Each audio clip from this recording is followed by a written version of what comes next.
जय जगन्नाथ दर्शक बंधु आपण को स्वागत करुछि अब चैनल श्रीक्षेत्र ओडिया न्यूज रे। आज अगस्ट 22 तारिख शुक्रवार आसंतु जानिबा आम देश विदेश केतेक गुरुत्वपूर्ण खबर विषय से लगे अनुरोध भिडियोटी को शेष जाए देखंतु एवं भल लगिले गोटे गोटे लाइक करी चैनल को सब्सक्राइब करदेबे एवं कमेंट माध्यम रे जय जगन्नाथ लिखि दियंतु। तेबे चलंतु नजर पकाइबा आजिर प्रथम गुरुत्वपूर्ण खबर उपरे। राशन कार्ड को नहीं आसिला बड़ पदक्षेप एमानंकर कटिब तालिकारु ना जानंतु संपूर्ण खबर। केंद्र सरकार राशन कार्ड रो एक व्यापक कांडकाच करिसेंती एवं संपूर्ण नुआ लिस्ट करिसेंती जेउथिरे मागणा शस्य भली सुविधा पाइबाकू योग्य नुह सेमानकू राशन कार्ड रु बाद दिया जिवो। एही तालिकारे अछंती 1.15 कोटी लोक सेथि मध्यरु जेउ माने चारि चकिया जान एवं आयकर विभाग को आय देउछंती किबा कंपनी रे निर्देशक अछंती सेमानकू हटाइबाकू निर्देश। एथिरे 95.45 लाख लोक चारि चकिया जान 5.15 लाख लोक आयकर दाता एवं 1 लाख लोक कंपनी रे निर्देशक अछंती। ई अयोग्य हिताधिकारी मानकू बाद देई अपेक्षा थिबा राशन कार्ड धारक केंद्र विभाग तथा जातीय खाद्य सुरक्षा आईन एनएफएसए द्वारा लाभ पाइबे। चलंतु नजर पकाइबा परवर्ती खबर उपरे। सुस्थ होई हॉस्पिटल को फेरिछंती विरोधी दलर नेता नवीन पटनायक। भगवान को पाखरे ओडिशावासी प्रार्थना पाई से संपूर्ण सुस्थ होइथिबा बोली कहिछंती। एहा सहित समस्त को धन्यवाद जणाइछंती। गत रविवार दिन डिहाइड्रेशन पाई हॉस्पिटल रे भर्ती होइथिले नवीन। घरे हॉस्पिटल रे 4 दिन धरी चिकित्सा परे सुस्थ होई फेरिछंती विरोधी दलर नेता। हॉस्पिटल रो विरोधी दल नेता डिस्चार्ज हेबा बेले बीजेडी रो नेता और कर्मी उपस्थित थिले।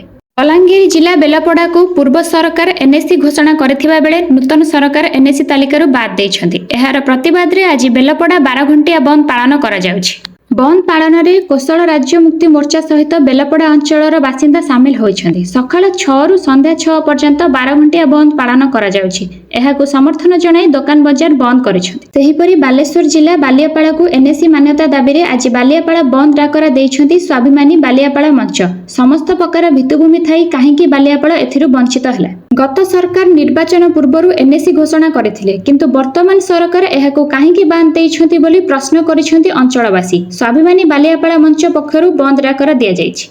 ओडिशावासी पुणी अड़ुआ सुना दर पुणी हेला उपरमुहा। आज 22 कैरेट सुना 10 ग्राम को 92,300 टंका थिबा बेले 24 कैरेट सुना 10 ग्राम को 1,750,000 टंका अछि। एणिकी सुना दर बढ़िबा द्वारा ओडिशावासी चिंतारे पड़ी गले किंतु पेट्रोल दर सामान्य वृद्धि पाइथिबा बेले डीजेल दर रे कौनसी परिवर्तन होइनी बोली जणा पड़िछि। ताहाले पेट्रोल लिटर पिछा 101 टंका 11 पैसा थिबा बेले डीजेल लिटर पिछा 94 टंका 13 पैसा अछि।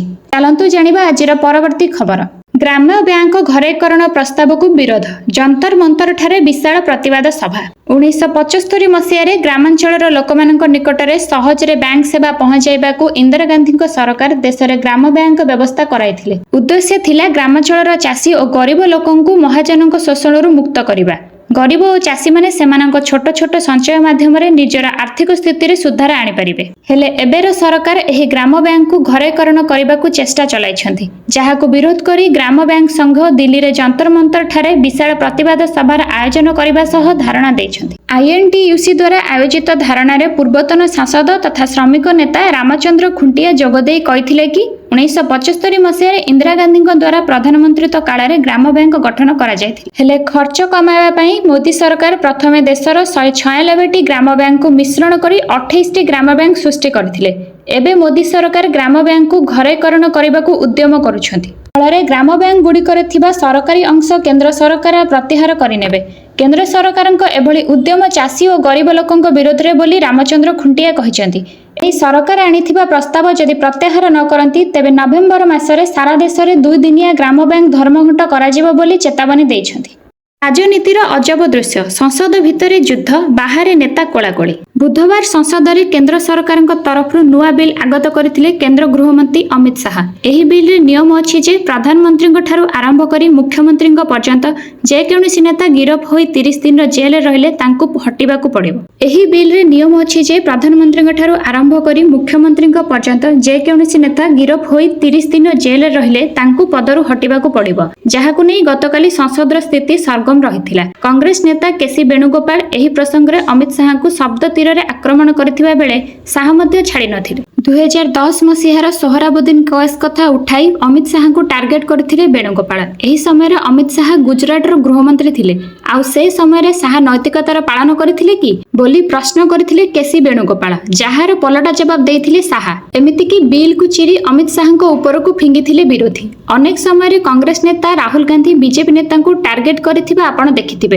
हेले बुधवार दिन किंतु अचानक राहुल गांधी जने बीजेपी नेता को शुभेच्छा देवा सहित हाथ मिलाइथिबार देखिबाको मिलिथिला। से थिले बीजेपी सांसद तथा पूर्वतन केंद्रमंत्री राजीव प्रताप रूडी। राहुल गांधी एही हाथ मिलाइबाकू अनकमन हैंडशेक ना देवा सहित बीजेपी सांसद को constitution club of India secretary हेबा नै शुभेच्छा जणाइथिले। बुधवार दिन सुप्रीम कोर्ट कहिसंती कि नवनिर्वाचित राज्य सरकार राज्यपालଙ୍କ इच्छारे चली पारिबे नाही। जदि कौनसी बिल राज्य विधानसभा पारित होई राज्यपालଙ୍କ पाखकु जाउची तेबे राज्यपाल एहाकु राष्ट्रपतिଙ୍କ पाखकु पठाई पारिबे नाही। संविधानर अनुच्छेद 200 मुताबक राज्यपालଙ୍କ पाखरे 4टी विकल्प रहिछि। बिल को मंजूरी देबा, मंजूरी अटकाइबा, राष्ट्रपतिଙ୍କ पाखकु पठाइबा और पुनर्बार निर्वाचन पई विधानसभा को परामर्श देबा। जदि विधानसभा रे सही बिल द्वितीय थर पई राज्यपालଙ୍କ निकटकु पठा जाउछि तेबे एहाकु मंजूरी प्रदान करिबाकू राज्यपाल बाध्य। मुख्य विचारपति बीआर गवाईଙ୍କ अध्यक्षतार बसिथिबा 5 विचारपतिଙ୍କ पीठ कहिसंती कि जदि राज्यपाल पुनर्विचार न करी बिल को अटकाउछंती तेबे निर्वाचित सरकार राज्यपालଙ୍କ इच्छा उपरे चलिबा पई बाध्य हेबो। कोर्ट कहिसंती जे राज्यपालଙ୍କ पाखरे एभली किछि क्षमता नाही जे सेमाने अनिश्चित काल पर्यंत बिल को अटकाई रखिबे। मामलार शुणाणी बेले केंद्र सरकारଙ୍କ तरफरु सिलसिटर जनरल तुषार मेहता दलील करथिले कि राज्यपालଙ୍କୁ केवल पोस्टमैन भूमिका रे रखा जाय पारिबो नाही। तांको पाखरे किछि संवैधानिक अधिकार रहिछि ओ से राष्ट्रपतिଙ୍କ द्वारा नियुक्त। उनको महंगा पड़िला विदेश बुला, शारीरिक असुस्थता कही थाईलैंड रे बुलुथिले। कार्य अवहेला दर्शाई निलंबन कले बौद्ध सरकारी समवाय निबंधक। बौद्ध जिलार खुंटबंध बौद्ध और लुणबाहाल पास संप्रदाय को कार्य निलंबन करा जायछि।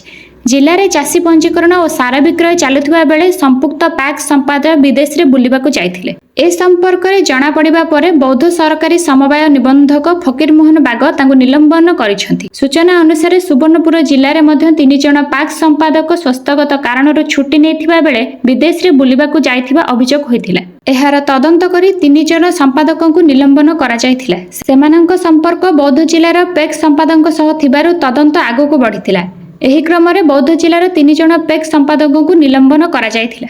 16 नंबर जातीय राजपथर गड़खोर्धा छकरे हठात हुतुहुतु होई जଳି जाइछि। 30 रु अधिक यात्री अल्पके रक्षा पाइछन्ति। घटनास्थल में बस रु निया लिभाइबाकू प्रयास जारी रहिछि। खोर्धारे जळिगला आम बस। कटक रु खोर्धा जाउथिबा बसटी हठात गड़खोर्धा छक निकटरे जଳି जाइछि। 16 नंबर जातीय राजपथर गड़खोर्धा छकरे हठात हुतुहुतु होई जଳି जाइछि। 30 रु अधिक यात्री अल्पके रक्षा पाइछन्ति। घटनास्थल में बस रु निया लिभाइबाकू प्रयास जारी रहिछि। तेबे केउ परिस्थिति रे किपरि बस रे निया लागिले से नै कौनसी स्पष्ट सूचना मिली नाही। पुणी स्थगित रहिला स्वतंत्र ओटीईटी परीक्षा। आसंता 31 तारिख रे एही परीक्षा हेबाकू थिला। हेले वर्तमान समय रे एही परीक्षा स्थगित रहिबा नै सूचना दैछि माध्यमिक शिक्षा परिषद। अनिवार्य कारण पई परीक्षा स्थगित रहिला बोली बोर्ड पक्षरु कुहा जाइछि। एहा सह परीक्षा केबे हबो से नै मध्य बोर्ड पक्षरु शीघ्र जणा दिया जिवो बोली कुहा जाइछि। चलंतु नजर पकाइबा परवर्ती खबर उपरे। हंगामारू आरंभ, हंगामारे शेष। मासे भितरे मात्र 36 घंटा चली पारिला लोकसभा, राज्यसभा मात्र चलिला 2 घंटा अर्थात 38 घंटा। एही कथारु ही आपण माने जानि पारुथिबे संसद रे लोकंक कथा केते उठिथिबो। संसदर मौसुमी अधिवेशन रे आज थिला शेष दिन। जुलाई 21 तारिख रु आरंभ होइथिबा संसदर मौसुमी अधिवेशन रे आरंभरू शेष पर्यंत केवल हंगामा ही देखिबाकू मिलिथिला। गत गोटिए मास धरी विभिन्न प्रसंग रे संसदर उभय सदन रे विरोधीक हंगामा देखिबाकू मिलिथिला। खास करी एसआईआर प्रसंग रे सरगम होइथिला गृह, जहा फଳରେ आज लोकसभा को अनिश्चित काल पर्यंत स्थगित रखा जाइछि। एथर लोकसभार अधिवेशन रे मोट 12टी बिल पास होइछि। लोकसभार एही अधिवेशन रे मोट 419 प्रश्न शामिल करा जायथिला। प्रधानमंत्री मोदी एथर मौसुमी अधिवेशन को विजयोत्सव अधिवेशन कहिथिले। तबे प्रथमरु ही विरोधी माने गृह रे हो हल्ला हंगामा आरंभ कर दैथिले। गतकाली एही धारा मध्ये बजाय रहिथिला। लोकसभा रे केंद्र गृहमंत्री अमित शाह बिल आगत करबा समय रे विरोधी माने बिल को चिरी तांको ऊपर को फपाडी दिले, जाकी बेस चर्चा सृष्टि करथिले। राजरास्ता रे अंगनवाड़ी कर्मी हक पई रणहुंकार। All Odisha anganwadi ladies workers association पक्षरु राज्यव्यापी आंदोलन करा जाउछि। आज सुंदरगढ़ और भद्रक जिलापालଙ୍କ कार्यालय रे घेराव करी मुख्यमंत्री उद्देश्य रे दाबीपत्र प्रदान करिसेंती अंगनवाड़ी कर्मी। हजार हजार कर्मी आसी निज दाबीपत्र उपस्थापन करिसेंती। आईसीडीएस नाम उच्छेद करने सह अंगनवाड़ी कर्मी और सहायिका सरकारी कर्मचारी घोषणा कराଯାऊ। अवसर पर कर्मी को 10 लाख और सहायिका 5 लाख अवसरकालीन टंका प्रदान कराଯାऊ। एभली कि 11 दफा दाबी नहीं विक्षोभ करिसेंती अंगनवाड़ी कर्मी और सहायिका माने। सेमाने विक्षोभ करने सह जिलापाल जरिया मुख्यमंत्री उद्देश्य दाबीपत्र प्रदान करिसेंती।